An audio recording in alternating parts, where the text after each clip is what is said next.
Hey E3 kids, happy Resurrection Sunday. Today is Easter. We are celebrating that Jesus is no longer in the grave. So I have some friends who are going to help us today in our service. So let's head on to the service.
I am yours, Jesus, you are mine.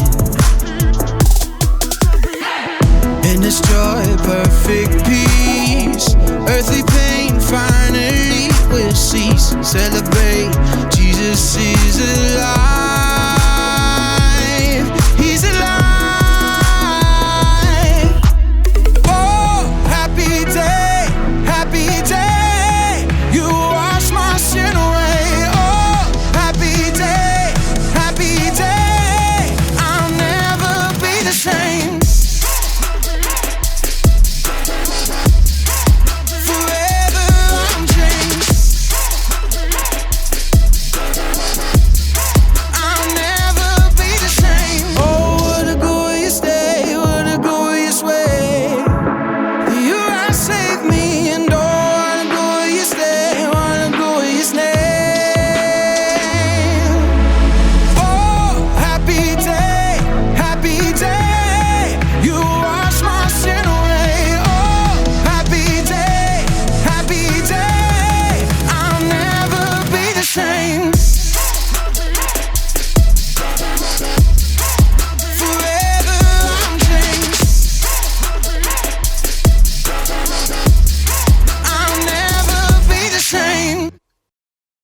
Hey everybody, it's me, Jacob, and I've got something very important to say. Happy Easter! Get it! Easter is one of my favorite days of the year because one, jelly beans. And most importantly, God pulled off the biggest miracle in history, and he showed the world how to make peace.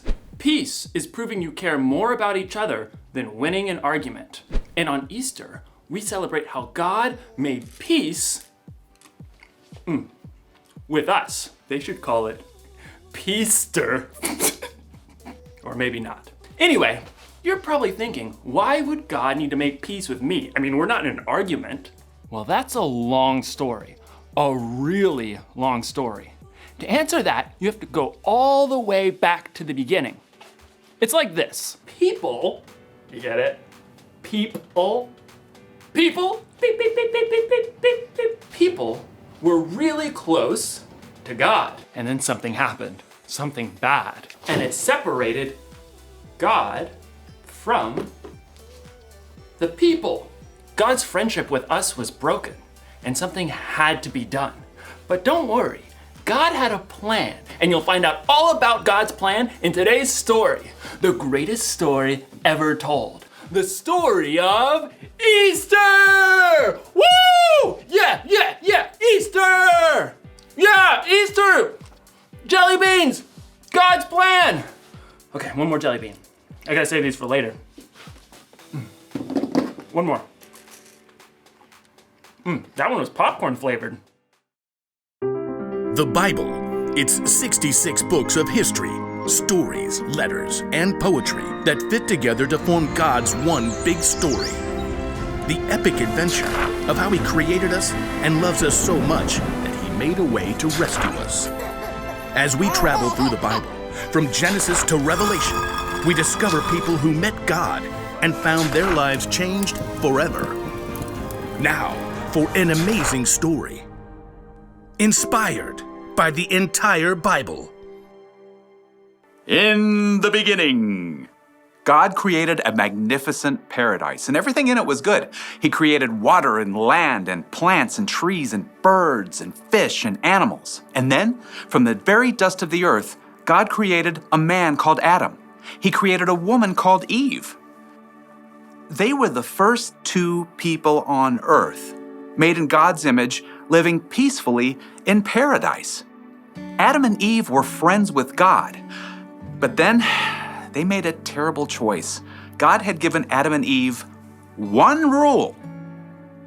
You must not eat the fruit from the tree of the knowledge of good and evil. If you do, you will certainly die. But the temptation was too great for Adam and Eve. They broke God's rule, and what was once a paradise became a broken world. People started telling lies.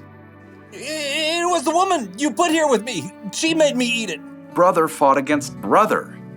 No! Selfishness spread through generations. When there had been peace in the garden, now there was pain and sin and death separating people from their Creator. But God had a plan to make peace once again with the people He loved so much. Hundreds of years after Adam and Eve broke His rule, God chose a man named Abraham and said, All nations on earth will be blessed because of you. Look up at the sky. Count the stars if you can. That's how many children will be born into your family. So Abraham had a son, Isaac, and Isaac grew up to have two sons of his own, Jacob and Esau. And those two sons had children of their own. Jacob, who God renamed Israel, he himself had 12 sons. So God had given Abraham a huge family just like He promised. But God's people, the Israelites, were still lost and broken, separated from Him. They still did not have peace. They didn't have peace when God rescued them from slavery in Egypt, when God led them through the Red Sea to escape their enemies. Okay, great. But what are we supposed to eat out here in the desert? Sand? The nation of Israel didn't have peace when God gave them a new law. These commandments are hard. We want a king like all the other nations. They didn't even get peace when God gave them a king. The king's laws are no fair. We want a new God, like all the other nations. Nope, nothing gave God's people lasting peace. They were still lost and broken and separated from God for thousands of years. But God had not forgotten the promise He made to Abraham. All nations on earth will be blessed because of you. God still had a plan to show the people just how much He cared for them. He knew this broken world would never be able to rescue itself, so God made a way. God sent His Son, Jesus, to bring peace on earth once and for all. Jesus grew up and He taught people love and compassion, forgiveness and grace. He healed the sick and befriended the outcasts. He saw what was wrong and made it right. He loved the world and its people so deeply He gave His life on a cross to pay for the sins of the whole world. Father, forgive them. They don't know what they're doing. In Colossians, the Apostle Paul tells us God made peace through Christ's blood, through His death on the cross. When Jesus chose to give up His life, He paid the cost of every sin ever committed and every sin that had yet to be committed. People no longer had to be separated from God. But in the 3 dark days immediately following Jesus' death, his followers didn't understand all of that yet. They huddled in the dark, afraid that they too might be arrested or even killed. Who's there?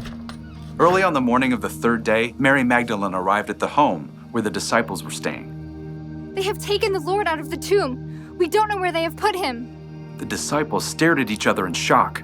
Then, Peter and John lunged for the door. They raced each other all the way back to the tomb where Jesus had been placed. The tomb really is empty. There are the linen cloths they wrapped him in. Peter and John returned home, still uncertain and confused. And Mary Magdalene, who had followed them, stayed behind in the garden. And as she wept, she noticed a man standing nearby. And at first, she thought he was the gardener. Sir, did you carry Jesus away? Tell me where you put him. Mary. The instant the man spoke, Mary Magdalene knew immediately who he was. It was Jesus, alive again. Teacher! Overjoyed, Mary returned to the disciples to share the incredible news. I have seen the Lord. It was true. Jesus had come back from the dead. He's more powerful than sin, more powerful than death. And through him, we can have peace with God and work toward peace with others as God intended from the very beginning.